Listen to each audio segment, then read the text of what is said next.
வணக்கம் சார்.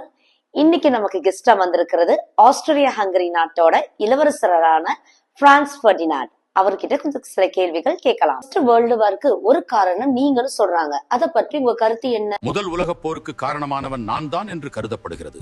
ஆனால் அதற்கு பல காரணங்கள் இருந்தன. இராணுவ சக்தியை அதிகரிக்கும் முயற்சிகள், ஏகாதிபத்திய போட்டி, பல்வேறு நாடுகளுக்கிடையேயான கூட்டணிகள், இவை அனைத்தும் இந்த போருக்கு வழிவகுத்தன. நான் ஒரு காரணம் மட்டுமே. அலைன்சஸ், கூட்டணிகள் பற்றி கொஞ்சம் டீடைல்டா எங்களுக்காக சொல்ல முடியும்? ஐரோப்பாவின் கீழ் இருந்த முக்கிய சக்திகள் பிரிட்டன், பிரான்ஸ் மற்றும் ரஷ்யா. மைய சக்திகளில் ஆஸ்திரியா, ஜெர்மனி, ஹங்கேரி மற்றும் ஒட்டோமான் பேரரசு ஆகியவை அடங்கும். ஐரோப்பாவின் அனைத்து முக்கிய நாடுகளும் தங்கள் இராணுவ சக்தியை அதிகரிக்க தங்கள் முயற்சிகளை தீவிரப்படுத்தின. இது இரு தரப்பினருக்கும் இடையே பத்தம் பட்டத்தை அதிகரித்தது. ஆனால் ஏற்பட்டுள்ள விளைவுகள் என்னவெல்லாம்? பல்கேரியா போன்ற நாடுகள் சில நிலப்பரப்புகளை இழந்தன. இதன் விளைவாக பல நாடுகள் பொருளாதார ரீதியாக பின்தங்கியன. நிறைய விஷயம் எங்க கிட்ட பகிர்ந்துக்கிட்டீங்க சார். Thank you so much. இந்த நிகழ்வுக்கு என்னை அழைத்ததற்கு மிக்க நன்றி பருவீன்.